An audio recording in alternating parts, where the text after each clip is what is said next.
come true para kay The Clash Season 5 champion at sparkle artist John Rex ang kanyang successful first Valentine show.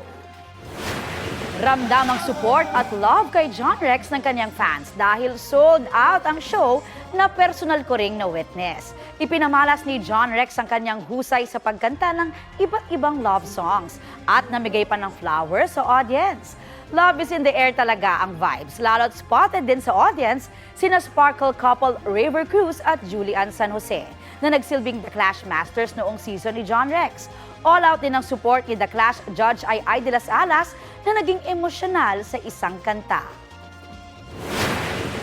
Well, talagang masaya lang ako kasi nabigyan ako ng chance to really pakita yung kaya kong gawin. And yun nga, first ever na Valentine show ko and then nakapag-sold out din ng show. So sobrang nakakataba ng puso kasi yung suporta na binigay sa akin.